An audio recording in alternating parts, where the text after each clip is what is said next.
Hello Stampers, I am Meg from Loven Stamps and I have another Stamps the Mail Club video tutorial for you.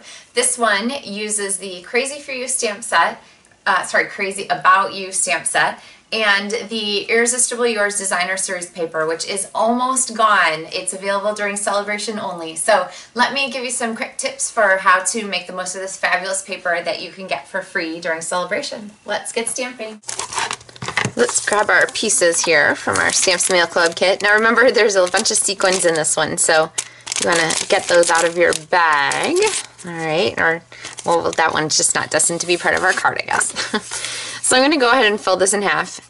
And if you're watching this video and wondering why my nails got so short all of a sudden, okay, I took a picture so I could show you what I was doing during my lunch break here. So that's me. I like to go rock climbing at the Y. Actually, I like to climb outdoors best, but at the Y at least I can work on my skills so that when I go outside I can make the most of my time. So anyway, Stampin' Up's great for that. It gives me a chance to get out, especially in southern Utah, and do fun things.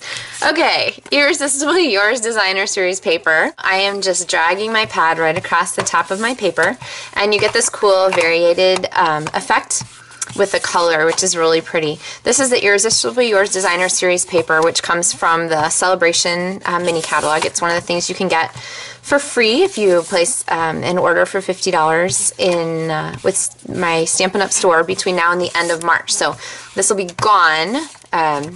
Don't worry, I have other cool techniques to show you after March. But if you have your Irresistible Yours paper, this is a great technique.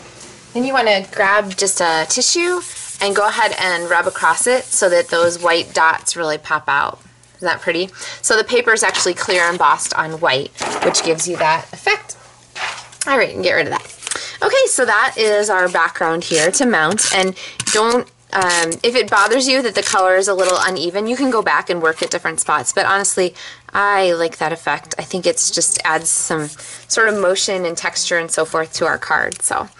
Alright, I have a piece of crisp cantaloupe, I almost said Calypso Coral, crisp cantaloupe cardstock, and I'm going to go ahead and cut a banner tail on this.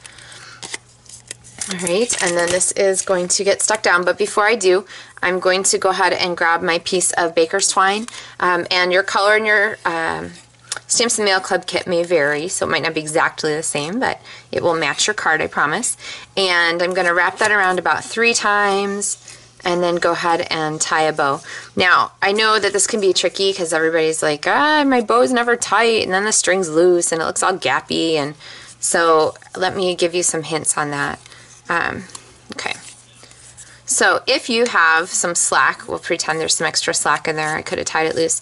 What you want to do is go ahead and cinch your threads together on the back, and then you can put a Stampin' Dimensional across that to hold it all in place, and then it will look like you are just a fabulously good knot tire.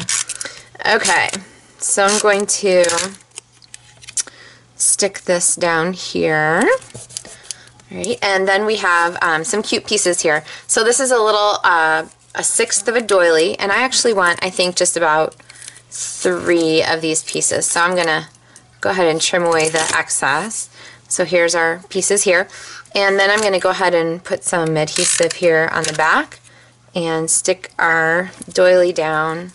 It'd be nice if I could center it. Here in the center. Alright, so we have that, and then I'm going to stamp on the front of it, and with the Crazy About You stamp set there are a bazillion choices you could do. So I think on my first sample I did the word hello, but I think I'm going to switch and do thanks.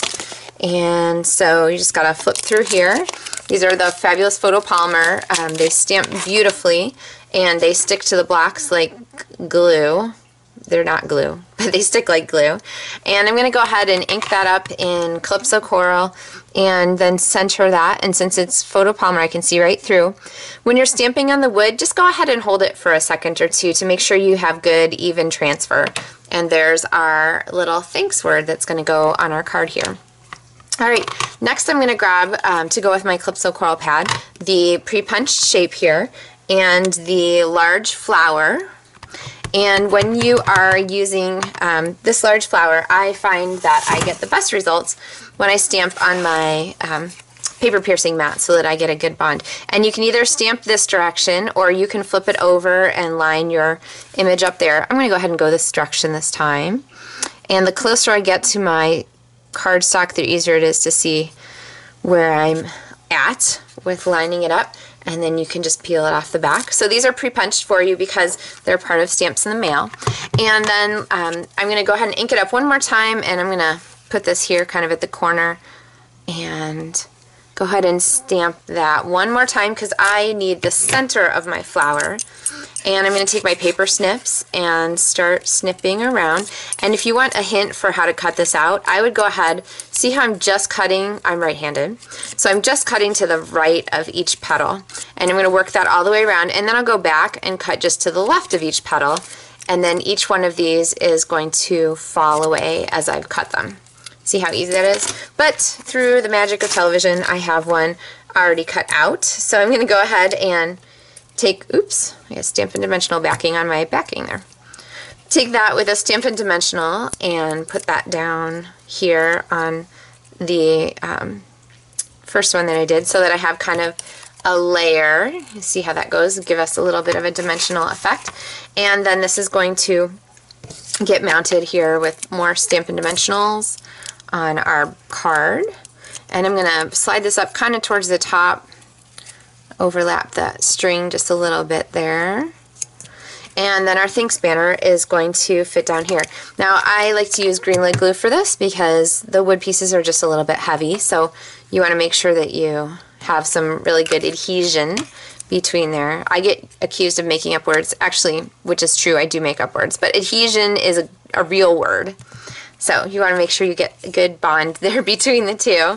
And then all those little rhinestones that you popped out on the table from your kit, I'm going to go ahead and add some more green lid glue, and I don't know, I figure what, 5 is good. And the color of these are the in color ones, and so the color and the shape will vary a little bit from the samples that I'm showing you. I have, I think, 2 stars here, so I'm going to go ahead and put one down here and one up here. And then I have one more little sequin to stick down. Alright. And that gives us our fun thank you card. Oh, one last thing. See how there's a bend in there? If that drives you crazy, just take that between your very short thumbnail and your finger and just sort of press that. So I'm squeezing that. And you can squeeze out that little bend there. And we'll do this one here so that your little twiny bends are eliminated. There, it's got a little curl now instead. Oh, our rhinestones or sequins are floating away. There we go. So there we go with our finished Stamps the Mail Club card. So if you would like a kit this month, make sure you let me know soon so that I can go ahead and put one in the mail for you. Thanks so much for watching.